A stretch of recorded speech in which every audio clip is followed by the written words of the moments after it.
everyone, I'm Captain Logan. It's time for another Spoilercast. DJ is with me. He's just gonna hang out with me and listen to me talk about Krypton. DJ did not watch this, but I'm at his place, and I didn't get a chance to shoot this video before I left town, and I really need to talk about the show. Partly because I have a lot of crazy things. I have a lot to talk about, DJ. It's insane. But are you not gonna talk this entire video? I dare you to not talk through this entire video, because I think there are going to be some places you're going to wait, really? And you're just not going to be able to handle it. Krypton is crazy, and crazier than I thought. So I just watched the first season, and I've not looked at second yet, so I'm talking about this having no idea what happens next, except I know Lobo's in the second season. He almost got spun off. Sci-Fi Channel had greenlit a spin-off for him, and then the ratings got kind of sour for the second season of Krypton, and they decided not to go ahead and give him that show. But I don't know anything about what he was like, but he looks cool, so I'll talk about that when I watch the second season. I am going to watch the second season of this show. I have to see how the train continues to wreck. Or maybe they turn it around. I don't know, but it's absolutely wild. It has the most muddled premise of anything I've seen except for maybe Star Trek Discovery. And it has some of the same issues that Discovery has, where it's pretty clear that somebody started, Goyer or whoever, because Goyer is one of the main producers. I don't know if he show ran the show, but he's one of the executive producers. He co-wrote the pilot, and so I don't know if this was his vision or what, but it's pretty clear that this show, I think, that this show must have started from a place of, well, let's not start with Jor-El because everybody knows that story. Let's start like a generation before that and really flesh out what Krypton is. And maybe we could tell like an off-the-beaten-path story that's not necessarily about all of the stuff that you usually have with Jor-El and destruction of Krypton and his rivalry with Zod and all of that. You run the risk when you do that, of course, of A, no one caring because it's characters that nobody's heard of, and B, doing all the same stuff that you would do with the show that everybody expected you to make, with the Jor-El show, but just before Jor-El. Well, it has both of those problems, and let's say you can't do it. You just can't do it. It has. Well, okay, it actually has more of like the opposite problem of the first thing, because it cannot help but start to bring in characters that you know. That makes sense. Like Smallville, like, hey, we're going to start with just Clark, and then they just bring in everybody. It's worse than that, though, Jim, because the only way to make it happen is with crazy convoluted time travel nonsense, which it introduces in the first 20 minutes. So at least in the pilot, you already sort of know what you're getting yourself into, but you can't imagine just how far they are willing to take it. So is it bad from the pilot? I feel like you gave the pilot a somewhat positive. It's nuts from the pilot, but there are things I love about it, is the thing. Okay. This show is such a jumbled, crazy mess. It's got a lot of potential. There's good ideas in it. The production values are amazing. It's Sci-Fi Channel making a show on almost the level of The Expanse as far as the production value goes. A lot of lavish sets, a lot of really neat alien designs of like landscape and characters and stuff, and prop design, and I mean, like, it is cool looking. But I don't want to get too far ahead of myself, but it's every version of Krypton all rolled into one, and not in a smart way. It's just like they threw in everything in the kitchen sink, and it does not know what it is. It doesn't know what kind of Krypton it is. It doesn't know what kind of show it wants to be. It's a mess. Is it a prequel to Man of Steel? Is it a prequel to a Superman we've not seen before? Is it, I mean, I guess it's both of those if it is a prequel to Man of Steel, but it can't decide if it's that for a whole lot of reasons that I'll get into. Is it a prequel reimagining thing, or is it supposed to feel like a prequel to a thing you know? It cannot decide. This is how jumbled it is, and how just throw everything in a pot it is. The soundtrack, by and large, sounds like Zimmer's score for the Krypton parts of Man of Steel. That's cool. And it's great. But every now and again, it feels the need to go to John Williams also. Why? Superman's not a thing yet. Why would you do that? Well, it is, though, is the thing. So let me go ahead and just break down the general premise of this. So like I said, I think this must have started from a place of, let's just do a show about the culture of Krypton, and it transforms somehow into no one's going to watch this show if it's not Superman every other scene or every other word, right? Superman stuff. And so you start to wonder very quickly why it's not just a Jor-El show. Like, what you're watching is a prequel to a prequel. It sounds like the exact same problem as Gotham had. Why isn't it just a Gordon show and then it's got to be everything Batman? Yeah. This is even more problematic than that, because at least pretty quickly in Gotham, I'm not saying Gotham is a better show than this necessarily. Verdict is out on that. I'm necessarily, but maybe the first season and the first half of the season. But what Gotham ended up doing is it ended up just being a straight reimagining where Batman doesn't matter yet. He's going to later. Mm-hmm. What this does is it very quickly says, yeah, you know what? No, we're not a prequel. We're a sequel that takes place in the past that's going to be all about, again, convoluted time travel nonsense where the main threat is just ruining the timeline. And like, who cares? Because you haven't even seen the future timeline. Like already that's not interesting. And part of that, by the way, is because this is a show I wanted. Yeah. Krypton is such a great premise for a television show. Why can't you just... And I'm not saying there wasn't necessarily a story to be told in some of the stuff that's in this. And I'm not saying that you couldn't go backwards and maybe eventually get to Jor-El or just not make it about Jor-El at all. But wouldn't the obvious thing to do, wouldn't it just be like, let's have like a 4 or 5 season cutoff and just start with Jor-El as a young man and just get to the destruction of Krypton? Like, there's totally a series there. Mm-hmm. Like, in the same way there was a story for the origin of Bruce Wayne in Batman Begins. There's a story there. There's all kinds of stuff that you can flesh out in the life of Jor-El. Now, the difference between Bruce Wayne at that point, when Batman Begins came out in 2005, and Jor-El now is that we have filled in the blanks in a lot of different continuities, but there's room to do all kinds of different things with that. And I don't understand why, and I say this a lot with Krypton, because my favorite version is the novel that Kevin J. Anderson wrote. And it's got the best destruction of Krypton, I think. It's got the best relationship between Jor-El and Zod. It's got the best culture of Krypton. It's cohesive. It makes sense. I understand the world. It hits the John Byrne beats in all the right ways. Like, when I interviewed Kevin J. Anderson a few years ago, he said, as respectfully as he could, I don't understand why they didn't call me when they made Man of Steel. He's like, I remember that. He wasn't. I've done a lot of research. I wrote a whole book about it. I feel like I know a little something, and maybe they should have come to me and consulted on the opening Krypton part of Man of Steel. And then they make a TV show, and I haven't talked to him about it, but that must have driven him insane, especially if he's watched it. There's no way he made it all the way through. I wouldn't think so. If I see him at a con this year, I'm gonna ask him about that. I would love to do a follow-up interview with Kevin J. Anderson and say, so how do you feel about all the Krypton stuff since we talked last? Okay, so... Would that be your first part 2 interview if you got an interview? Yeah, and it's really funny because Kevin J. Anderson has done Dune and Star Wars and like a million other things, and all I want to talk to him about is Krypton. Because I love his Krypton book. I love it so much, and it would have made for a great show. Like, I think there's 4 or 5 seasons in that book. You'd have to do some other things in it. You need some subplots and stuff to stretch it that far, but I think you could easily stretch that book that far. I'm also not saying that's the only way to do it, but this was not the way to do it. I really like the Man of Steel movie version of Krypton. I think that could have been its own thing pretty easily, except it's a big, really high budget. Yeah, the monster creatures. And none of that is in this. Yeah. Like I said, the sets are beautiful, but we don't do any creatures, which is kind of unfortunate. Well, we do one.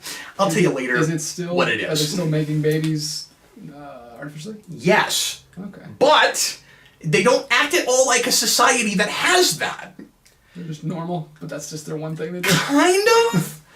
So this is going to be difficult to break down. I'm going to make this as brief as I possibly can, but it's complicated and it's weird. So, because like I said, it's trying to do several versions at once. Primarily, it wants to be Man of Steel's Krypton, and it's interesting because when we first heard rumblings about the show, there was a lot of talk about how it was supposed to be in continuity with Man of Steel, and that seemed like a really weird choice for a bunch of reasons.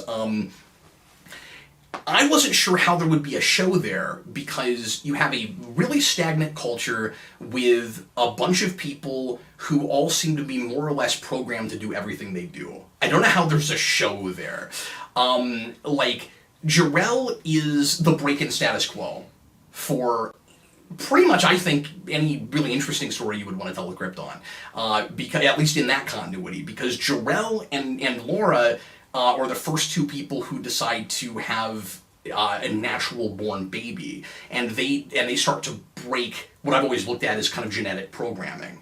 Man of Steel doesn't make it quite clear enough if that's exactly what's going on, but that's what it always looked like to me, was this sort of like genetic programming thing, where it's a nature versus nurture thing. It's we are all genetically bred to do the things that we do, and all through that movie, and this was the part of it that I found really interesting and why I loved it initially, Man of Steel seemed to be all about people who are told their whole lives that they're only about one thing, and do they actually have any power of choice? Are they actually able to break off and do their own thing and be their own man? And that's what Jor-El is trying to prove by having a natural-born baby. And so Superman is supposed to represent the freedom that Krypton wasn't allowed to have. And the idea is they have kind of lost or given away their humanity, and Superman is supposed to be the representation of humanity and bringing it back for the Krypton people by going to Earth, which is why the Codex is put in him. It's always a really interesting idea. It didn't play out right, I don't think, but I always really liked that. Well, this acts like sort of some of that is going on, but it doesn't seem to understand that culture, or I'm completely wrong about it, and the show also still doesn't understand it. Because this show is going to say both the whole time. This show is nigh unwatchable, I would think, if I couldn't watch it. If you don't know anything about Krypton and Superman stuff. Like, it's playing like it's for an audience that is already familiar with this stuff, and it's kind of pandering to a fan base in that way. It doesn't present itself as a new continuity or a story from an initial premise. Like, anybody can come in this and watch the show even if you're not familiar with Superman, because this is a starting point. It doesn't come at it that way. And that's its first big mistake, I think. But anyway, so the Codex is there. Oh, wow. They go that far. At the end of the season, there's another whole thing like in Man of Steel about somebody trying to take the Codex that's in it. Wow. You'd think they would have upped security after the first time. Yeah. You still have to go to the Codex in order to get a baby, but there's a lot of, like, make-out and sex scenes in this show. It doesn't make any sense. Well, I guess they still would have that. They just wouldn't use it for babies, I guess. But that wasn't the sense I got from Man of Steel, right? Like, the sense I got from that show is that everybody had kind of gotten cold and sort of emotionless. I realize that Zod freaks out, right? I think that's just the Zack Snyder effect. Is that what it is? Well, and I might be bringing too much John Byrne to this, but, like, it felt like a stagnated culture and a passionless culture. And this kind of sort of knows that, but it's afraid that people aren't going to watch it if it doesn't have, like, sex appeals. So, okay, so let me talk about some of the weird cultural issues. First of all, everybody in this show speaks very like plain 21st century jargon-laden English, which is not necessarily a problem if we didn't have a human being from the future who shows up and also talks like that. You can't do that. You can't have it both ways. You can have these aliens on this other planet that don't even know about Earth talking more or less the way we do if there's nothing else to compare it to, and then you can just say, okay, well, this is, like, translated for our benefit, right? You could do that, and I wouldn't have any problem with it. But But then a human being shows up and he starts talking just like they do. So, There's no explanation as to why he understands what they're saying, why they understand what he's saying, and there are almost no issues at all with cultural disconnect. There are like a couple of there's no scene where he says this codex is lit, and they're like, what? Is what it does on that fire? mean? There's like one scene where he's like, shove it up your whatever, and then somebody is like, why would I ever do that? That would be painful. Why would you do that? Don't get. That's it. That's about all you get. Isn't that strange? Like, it's just not very smartly written. Why would you do that? That would be funny if they were a race that didn't have any intercourse, and all of the slangs that came from intercourse at one just point, all sexual. they didn't have no understand idea. any of it. It's like the taking the Patrick Warburton showing. Get my meaning? Nope. Okay, so uncomprehending. Yes. So anyway, it's that's strange. I don't know why they did it that way. In the very first episode, so let me go ahead and just set up the premise of this, the very wild, wacky, convoluted premise. I'll tell you what it looks like it is and then what it turns out to be. So initially, and this is like blurb on the back of the box, like if you look at a synopsis of the first episode in Amazon or wherever, it will. This is streaming on DC Universe, by the way, if you want to look at it. It acts like it's just about Jor-El's father and how he's trying to cope with the fact that the House of El has been shunned from society, and like how's he going to bring the House of El back? Like that's the show. So everything I'm going to mention is going to sound very familiar, and you're going to go, well, how come we didn't just do Jor-El in the first place? So the show opens with a flashback from 14 cycles ago, where Val-El, Seg-El's grandfather, so that would make him Superman's great-grandfather. So this would be Jor-El's grandfather. He has discovered that Brainiac is coming. And he is warning everybody that Brainiac is coming. And nobody believes him. Does this sound familiar? And he gets executed. Of course. Ostensibly. How dare he warn us? Yeah, well, so the thing is supposed to be... The deal is... They give you all these issues in the culture without any context. So the idea is supposed to be that they are like a xenophobic race and it's all Krypton centered, like Krypton's the center of the universe, that kind of thing, right? And even though they're so technologically advanced, they're also a very like religiously obsessed race, and or different factions of them are. And the person who is currently in charge is of just Kandor. Also keep in mind that there are several Kryptonian cities, and city-states, and they all seem to kind of have their own like cultures and kinds of governments, which would be a really interesting thing to explore that we've not really touched on much yet. There are, I think, 7 cities, and a lot of this is comic book. So there's Kandor, and there's Kryptonopolis, and there's Argo City, which is where Supergirl's from, and then there's some other ones. And they visually represent this really well. I mean, it's the way it usually is depicted in comics, where it's Krypton is a frozen, barren wasteland, and the cities have to be in domes so that weather doesn't get in, and so that the people can survive there, and they do that, which is cool. And so Kandor is a place that is ruled by a totalitarian dictator with an iron thumb who calls himself the Voice of Rao. And the Voice of Rao has really awesome design. He sees himself and tells everybody that he is speaking for the sun god Rao. And there used to be several religions that were all tolerated, but now if you don't subscribe to the current what is currently considered the one true God, then you are kind of shunned from society, and you're considered a traitor. And so you have to worship Rao now. So it's there are obviously a lot of historical parallels with Christianity and Catholicism and stuff.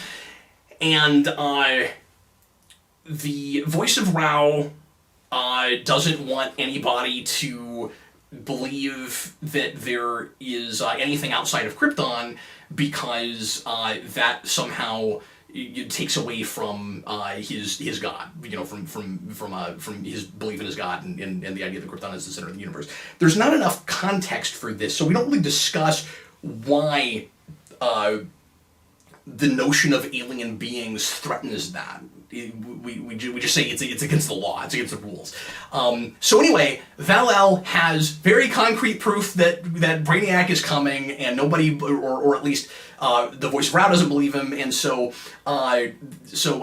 Vex, who is the chief magistrate, sentences him to death. And Vex is kind of the Lex Luthor type of the show. He is constantly trying to position himself, and he's playing a big chess match in order to overthrow Rao and take over. So there is a big conspiracy going on with him. Krypton wants to be Game of Thrones with the Krypton lore, and it's just not smart enough to pull it off. Would be cool.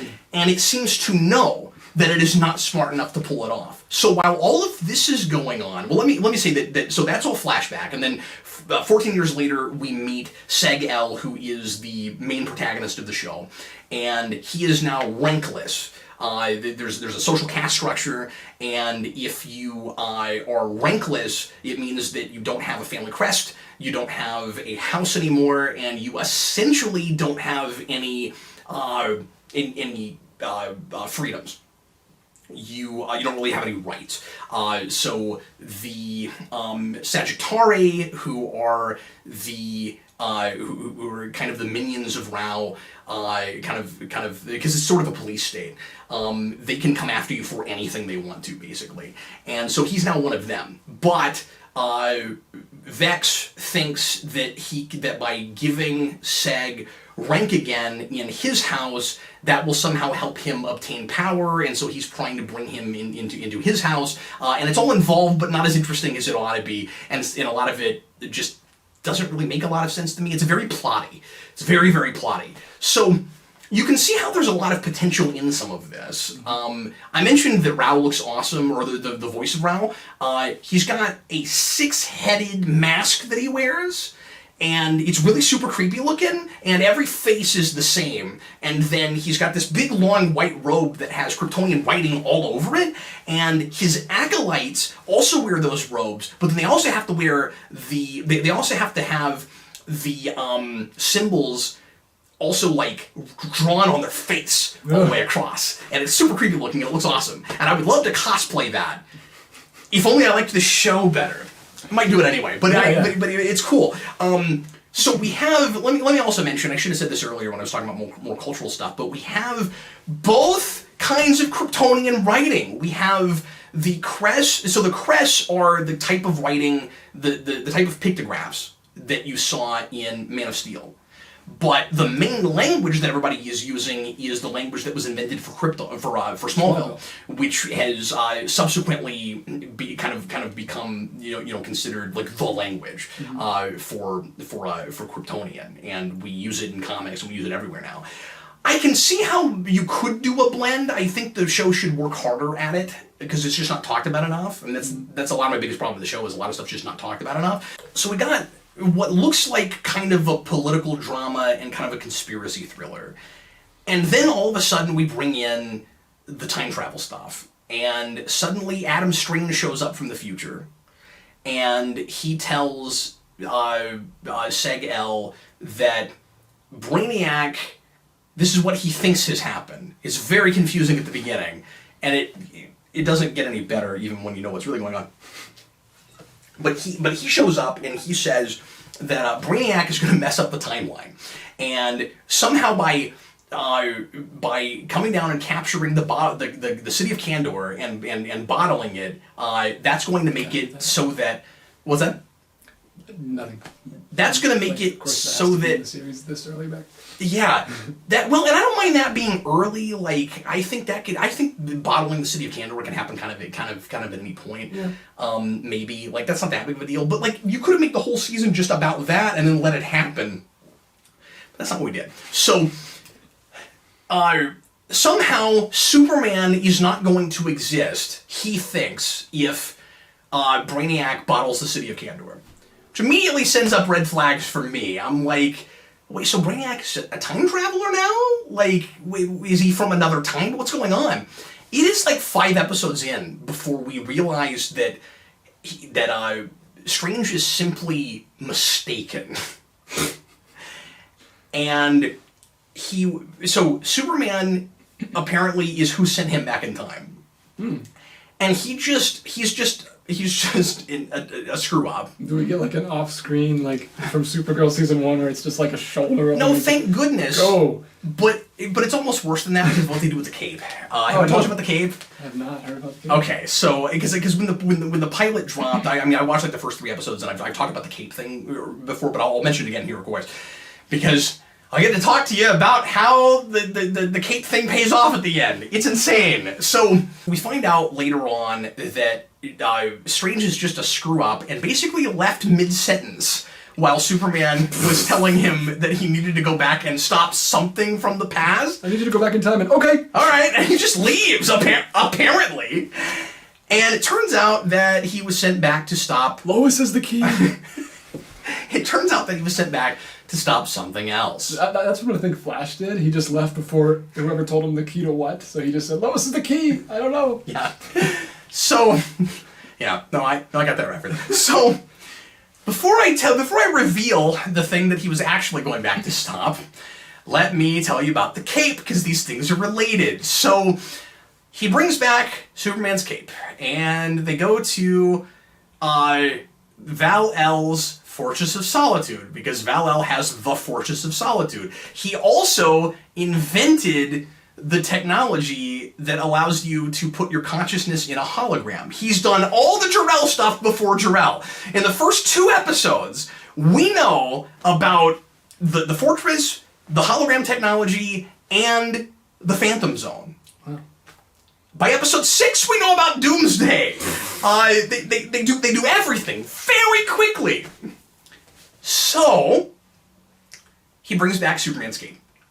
And Superman's cape is unthreading because the future is getting messed up. Oh, and no. The cape is an hourglass. And when it runs out of cape, then the future is screwed. That's what they did, DJ. It's insane. But it gets even crazier. Because when you get to the end, the thing that we're told is supposed to be fixed is not the thing that makes the cape come back. It's crazy. I'll tell you about it. Okay, so we meet a character in episode 5 who turns out to be, drumroll please, General Zod from the future. Because of course we did that. And he's really well cast. He is played by the guy who plays Walter Steele in Arrow, who's married to Oliver Queen's mom, and he's really good in this. He's a good Zod, but of course we have to have Zod. Why couldn't we have just made a Jor-El show if you wanted to have Zod? We already have Zods in this show, so Seg-El is. So here's the thing: it's got prequelitis at the same time as it has sequelitis. You wouldn't think both things are possible, but they are. Enterprise had the same problem, but this is even worse. So Seg, because although at least this knows that it's paving over a timeline, but I digress. I don't want to talk about Enterprise. So Seg-El is having an affair with Lyta Zod, and because of course, with the Jor-El and Zod friendship, you have to have his father secretly dating a Zod. Like, of course you have to do that. So, again, prequelitis and sequelitis simultaneously. So they do that. He is betrothed to Vex's daughter. And they are, through going over to the Codex and pulling out a baby, supposed to be having Jor-El. And we, of course, have to make even Jor-El's conception as complicated as humanly possible. So Jor-El is actually supposed to be named Corvex, but at some point they're going to change his name to Jor-El. And I also think it's amusing that later on, Jor-El is going to put the Codex in Superman, and his original given name rhymes with Codex. Kind of. So anyway. Slang rhyme. So the Zod thing gets even crazier. Zod has come back in time not to fix the future, but to not so he claims that he's come back to stop Krypton from exploding. By about episode 7 or 8, Seg-El knows everything we know.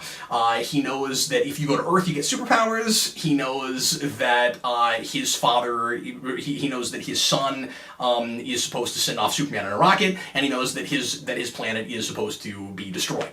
And I do like that he's got this kind of internal conflict where he's got to decide if he's going to try to save the predetermined timeline or if he's going to save his planet.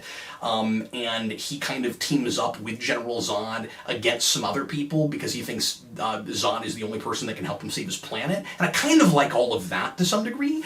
But anyway, Zod has come back to, as you might expect, rule as opposed to just save the planet. If he couldn't beat Superman in the future, he's just going to come back in time and rule Krypton like he always wanted. And that's what he's come back to do. Which is a fine story to tell in comics when you have a pre-established Zod, but you don't want that in Krypton prequel show that's supposed to be about, Krypton. Like, that's not interesting. We have to meet these people in the first place in this. Isn't that ridiculous? I'm just surprised you're keeping all this in your head. I'm lost. So, Zod, am I just not explaining it well? Is that... You're explaining it perfectly. I don't think my brain can understand it. So, Zod has come back to rule Krypton. And he's pretending like his motivations are more pure than that. But if memory serves, I think it's Lyta Zod who pretty well hasn't figured out. I should also mention, by the way, that Lyta's mother is probably the best character of the show. She is, and I don't know that actress from anything, but I think she's really, really good in this, and I kind of wish she could have just been our General Zod in the show. She is the most fleshed out character in the show. She's given really good background to give you a sense of how she got to the way she is. She's the only person that I have a really good sense of what her worldview is. I feel like Vex is kind of a standard megalomaniac stereotype. Yeah. But she's supposed to be the ruthless warrior type who's all about honor and protecting Krypton, which is what the Zod from Man of Steel was about. One of the reasons that this can't be a Man of Steel continuity, really, is because General Zod is a much more traditional comic book Zod. He is a lot more about power and his own glorification than he is about protecting his world. And the Zod in Man of Steel seemed a lot more interested in, and the reason that he was at all sympathetic was his obsession, and again, seemed to be programmed this way, his obsession with just keeping his people safe and making sure they survived somehow. So these are two very different characters. Not to mention the fact, of course, that they just look completely different. That one's a white guy and one's a black guy. I mean, there's that. But they're characterized very differently. So, I don't know. You don't know what happened in the future. It's like a... That's weird. but yeah, so anyway, I just want to mention that Jaina Zod, I think is one of the better characters in the show, and she's kind of forced into a place where she has to do a coup. She's always about protecting the state and doing what she's supposed to for the state. She's finally put in a place where she can't do that anymore. There's a whole interesting kind of internal conflict with her about whether the state is more important than her family, than her daughter. She has kind of the Sparta thing where when she is a kid, she's like thrown out into the wilderness, and if she survives, she proves that she's worthy of being a Zod, and if she doesn't, she's just dead. And I loved all of that. She's thrown out with her brother, and they have to fight to survive, and if they don't both come back, then that's fine. It's just whoever survives. So she ends up leaving her brother in the wilderness, and comes back, and she's told by her father that well, if he's dead, then he wasn't worthy of it. And now congratulations, you're officially worthy of being a Zod. All of that is great. So I like Jaina Zod a lot. But anyway. So we discover then that the point apparently with Superman sending back Strange was to stop Zod from stopping the world blowing up, but he just didn't wait long enough to find out that that's what he's supposed to do. And so then there's this really stupid argument that Adam Strange has with Seg-El, because Seg does, and Seg I think is something of a blank slate. Sometimes I like him, sometimes I don't know what he's about. Sometimes he's too much like BVS Superman, where he just cares about the chick he's in love with and nothing else. There's this place where he's not always like that, but sometimes he's like that, and he's really inconsistently written. And there's one episode where he says, well, if Lyta Zod isn't in the world, it's not worth saving. Yeesh. And I'm like, oh, okay, well, I don't care about you at all anymore. So anyway, there's this really dumb argument that they have where the thing that Seg is upset about with Strange is that he didn't tell him the truth about the destruction of his planet, because he never told him that Krypton was going to blow up. And Strange doesn't say, well, I was trying to preserve my timeline, I couldn't tell you that. What he says is, you're right, I should have told you that sooner. What? But then, shucks, a little bit later, it's like it suddenly dawns on him, yeah, no, I guess in order to preserve the timeline, I need to let Krypton explain. It takes him forever to realize this. It's just people are not talking like real people and acting like real people. Okay, so by like 7, we find Doomsday. And everything in the show is House of El and House of Zod centric. Everything. So sometime in the far distant past, the House of El and the House of Zod conspired together to create Doomsday. Because of course it had to be those two houses. Well, they got a lot going on. And there's this stupid scene. This is the dumbest scene. Except for all of the finale, but it's really dumb. Mixing those things would be a Doomsday. So I'm joking. Please so not that bad. El is really close. And again, this is just people not acting like people. So Seg and General Zod go up to, I can't even believe I'm putting these words together in sentences.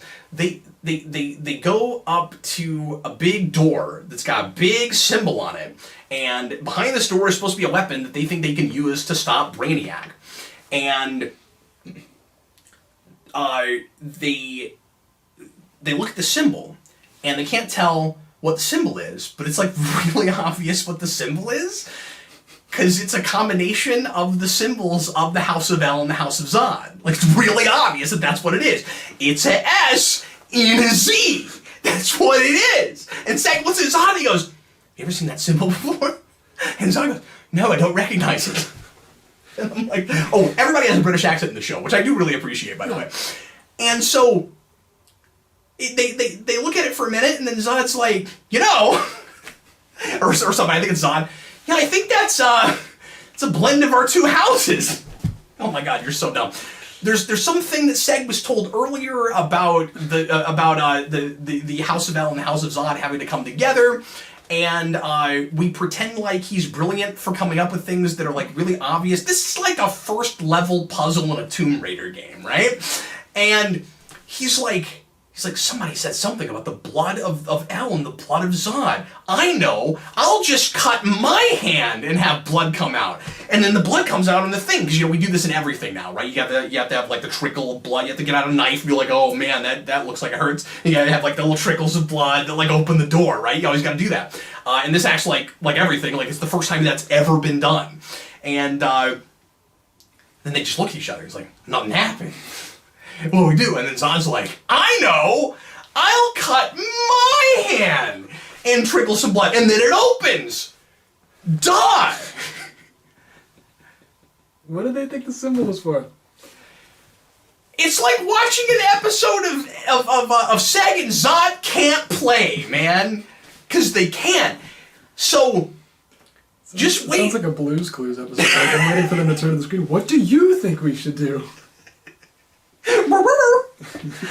So the door opens and it's Doomsday, and then I can't remember who it is, but somebody shows up and they're like, "Oh my God, no! Don't let Doomsday out. That would be disastrous. You can't control him." So they end up deciding not to use Doomsday, and then at the end of the show, there's like in the last episode, there's like 3 different plans that Zod has back to back in order to try to stop Brainiac, who is now pretty much taken over. I'm skipping a lot of stuff. There's a lot in this. Brainiac, it's so complicated. Brainiac has been there the whole time and is actually and has actually taken over the voice of Rao, which is really, really obvious at one point, but then they treat it like a reveal, and it's like a double reveal, because I'm like, I thought you guys already revealed this. It was really obvious to me that he was the voice of Rao, but okay. And he takes his sweet time taking over, like, just so that we can stretch this to 10 episodes and have this threat there the whole time. Instead of just, Brainiac's ship is coming, we know it's coming because we know about stuff in the future. No, he's got to already be here, and he's got to take over politically. Oh, except that's the way to do it. He's got to take over politically, but he's also got mind-controlled minions, so noodle that one. All he wants to do is bottle up the city.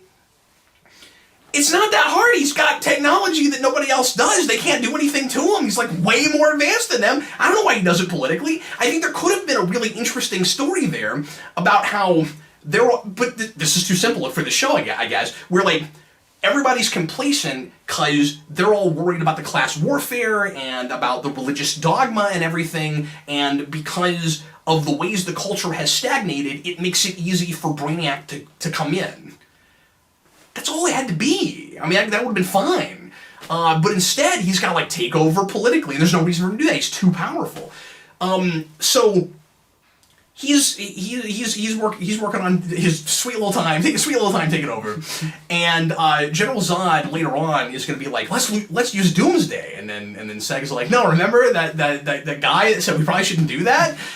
And then they go to get Doomsday anyway. Do you need that spelled out for you? It's called Doomsday. They open the door, and he's gone. Oh no, Doomsday's gone.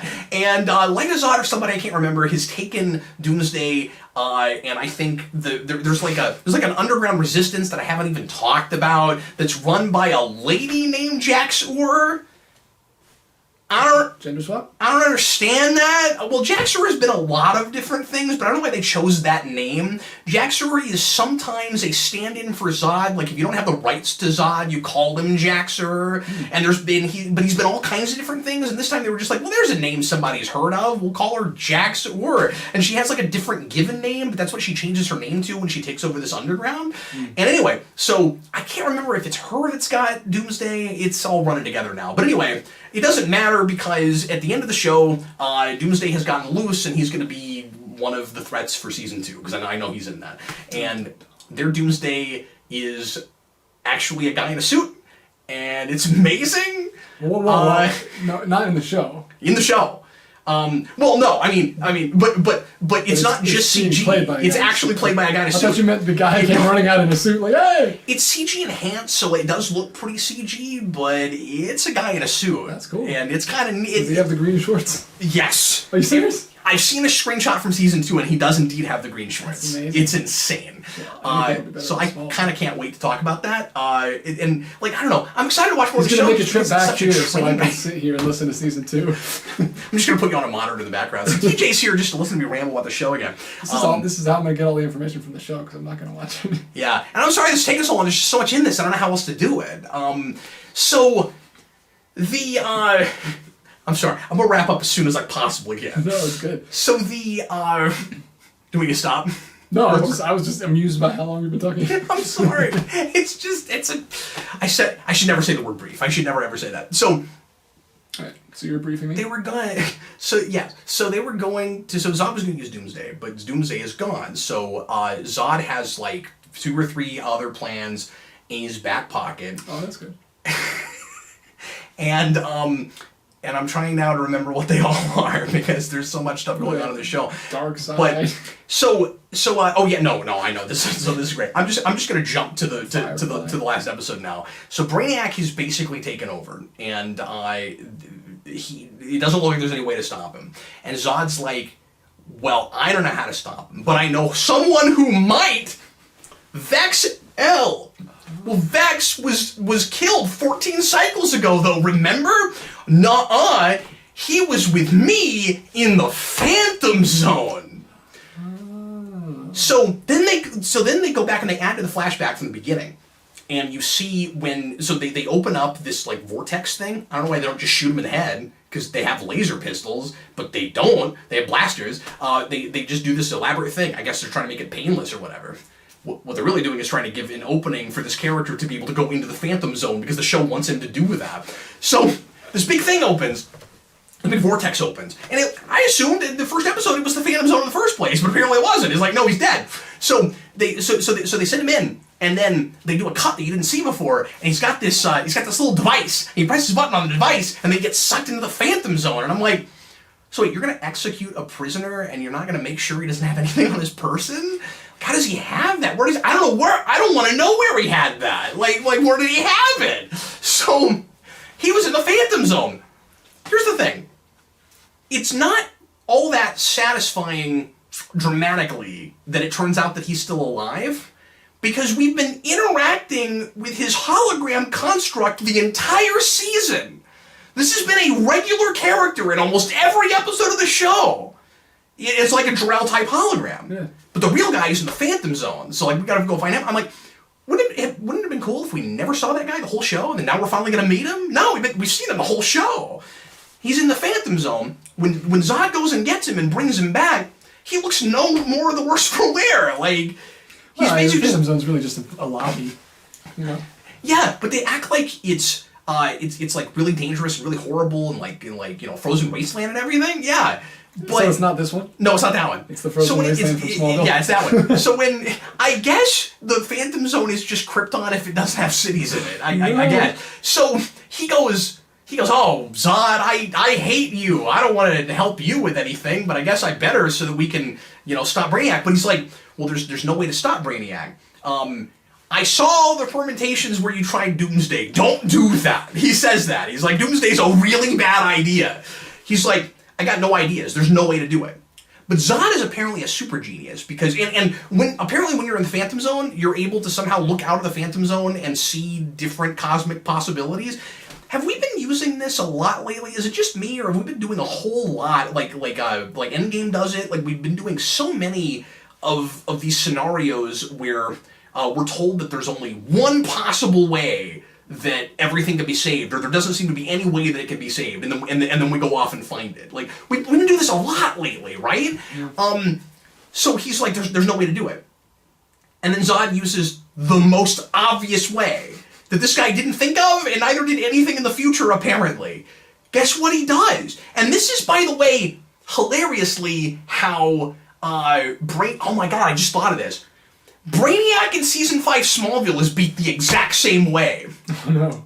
Yeah, they take him into the Forces of Solitude and they suck him into the Phantom Zone. Because of course that's what you do. You have a device that does it. It's really obvious. So they lure Brainiac there and they suck him up into the Phantom Zone. The Brainiac, by the way, looks just like Injustice Brainiac. Oh, with the green suit? And the guy from Shazam? Yeah. All dead? Yeah, it looks like that. And he's fine. He's not interesting or anything.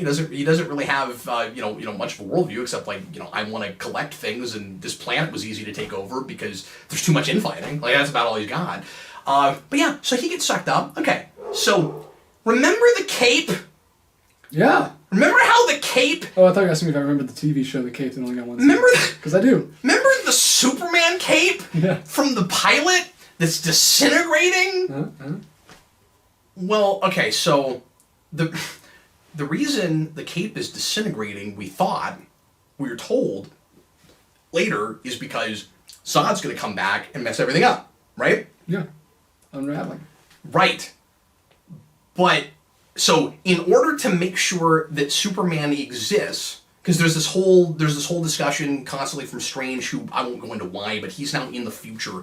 Strange is earlier talking about how important Superman is, and like it's like this planet has to die in order for there to be Superman, and Seg's like, how dare you, like why is this one man more important than my whole planet? When you get to the end, Superman's cape stops unraveling and gets back to totally full when they beat Brainiac! That wasn't the reason it was unraveling. It's like a butterfly effect If thing? anything, that should make it disappear faster! Because you get to the end of your Krypton, allegedly prequel show, and we saved the bottle city of Kandor and Superman simultaneously. And then Zod takes over the planet, and the cape transforms from a Superman cape to a Zod cape. Dun, dun, dun. It re-raveled. Yeah, and so changed. The big cliffhanger is Zod is now in charge. And in the future where Strange is, there's like this big statue erected to Zod. So what started, we thought, as a Krypton prequel show turns into a convoluted time travel fest where General Zod has gone back in time and taken over the planet Krypton. And I'm like, why is this interesting? Because we're not in reimagining territory at this point. We're in rewriting history territory, which is a thing you can do in a comic story maybe, or in a TV show with already pre-established stuff. But I mean, you run the risk of it not being interesting because at the end of the day, we're gonna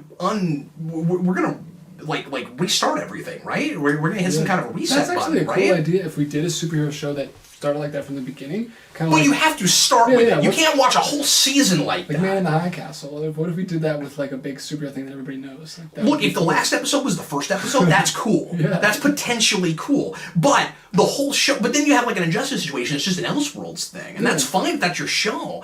But that's not what this looks like. I mean, like, it looks like... Well, yeah, especially because it's time travel. Yeah, it just changed. It looks like the end of Enterprise Season 3, I'm talking about Enterprise again, where we send the ship back to World War II, and we gotta get them out of that era, but like, you know they're going to. I will be really surprised if this show ends with it's just still insane and Superman kind of never happens.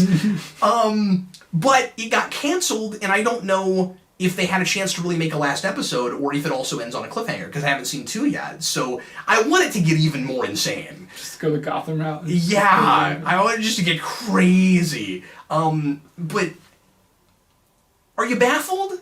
Are you as baffled as I am that this exists? Yeah. And that's the way they did it? I have no desire to watch it. It's Discovery all over again, but slightly better written, and a little bit less pandery and stuff. But it's bad, man. And it just hurts my feelings because a lot of the casting is great, and a lot of the performances are really good. I don't care for Segel, and he's the main character.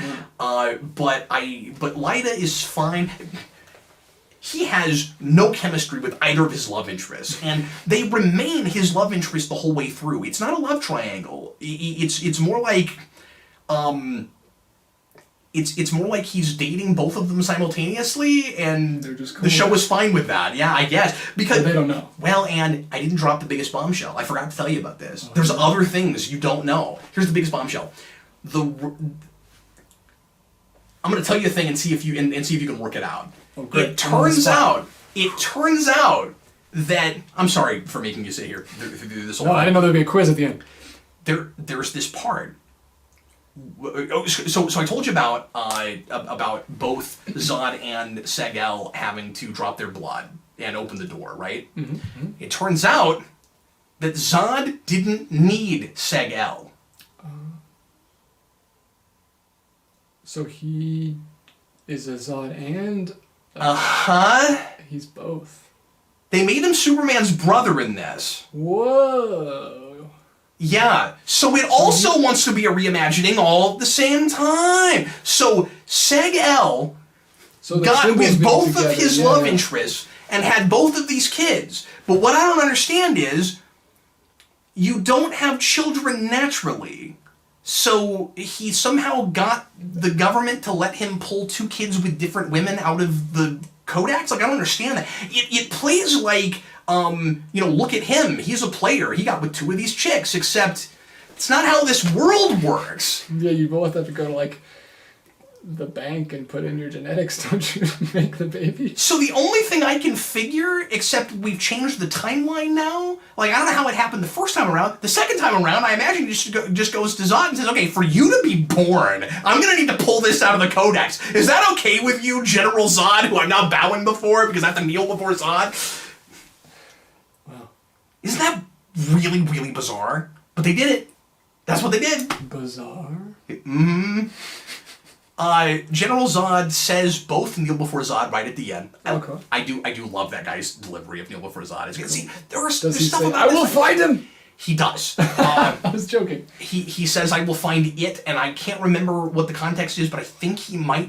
Is it about the codex? I can't remember. But he does say, I will find it. He doesn't say it like that, but he does say it. I love that is about as recognizable as kneel before Zod. It's in there. So good. It's great. Anyway, I know that was a little bit all over the place, but that is a really hard thing to lay out. Because I think it went swimmingly. Well, thanks, man. It's not anyway. Thanks for hanging out here. I was drowning the whole time. Thanks for hanging out here and let me. No, don't bring up swimming. Anyway, if you've seen Krypton, leave me a comment. Let me know what you think of it, and if you think it's as or just dumb weird cap. It makes perfect sense. The thing is, I want to love this show so much. Again, the production values are fantastic. It's really nice to look at. And I like the general atmosphere of it. Like, it's weird. I'm kind of excited to watch more of it just because I like living in that. Mm-hmm. But it does not have the writing to match.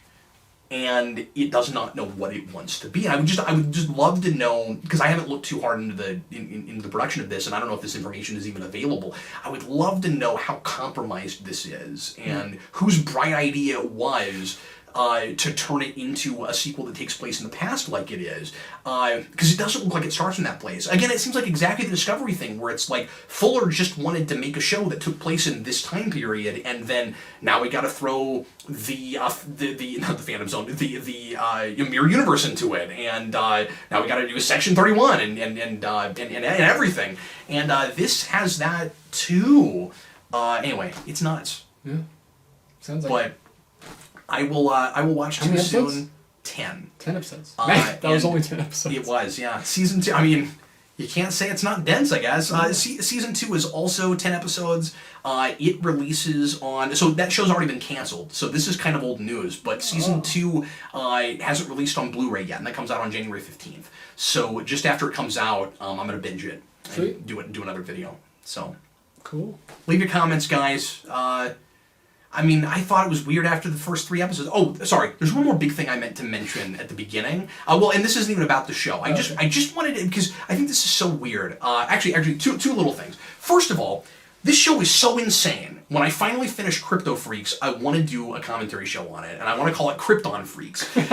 And the sequel series. Yeah, it won't be counting Krypton Freaks. It'll just be Krypton Freaks, and then we might count Krypton Freaks. I don't know. The second thing, everyone in the show is coming your way 2045. I see what you did there. The second thing I want to mention is that this show has this very weird effect on people. Whether you've seen it or not, no one can remember the show exists. And I have had 100% of people I have mentioned the show to have said, oh yeah, I forgot that was a thing. No one remembers Krypton exists. And it's not... What channel is it? Sci-fi? It's sci-fi, yeah. No one remembers that channel. And I know that happens a lot with sci-fi, but The Expanse didn't have that problem. I mean, not enough people watched it, but it was also just insanely expensive to produce. So DC did a really good job of promoting the show. I don't know if you remember this, but it was kind of everywhere. It was all over comics. It was there were a lot of TV ads. Like they did a good job of promoting it. But it had this like weird hypnotic effect on people, where like if you there's this episode of Voyager where there's this woman who has this weird effect on people where when you meet her 48 hours later you will forget you ever met her, and when she comes back and sees you again you won't remember her. That's the show. The show has the superpower. It is exactly that. It's so weird. Every time I mention it to people, I'm like, oh yeah, I forgot that was a thing. And the pilot had the biggest numbers for sci-fi in 4 years, which is the reason they immediately renewed it. Mm-hmm. And everybody just forgets it's even a show, and I don't think it's because it's bad. I think that's part of it for people that have seen it. But like, I watched the first 3 episodes, and wasn't happy with the time travel mechanic, but like, I was gonna come back and look at it, and I also forgot it existed! That's amazing. Anyway, thanks again for watching, folks, and we'll see you again with more videos in the not-too-distant future. I was Captain Logan, and DJ, thanks so much for just sitting here and hanging out with me while I went through all that madness. It was awesome. Later, folks.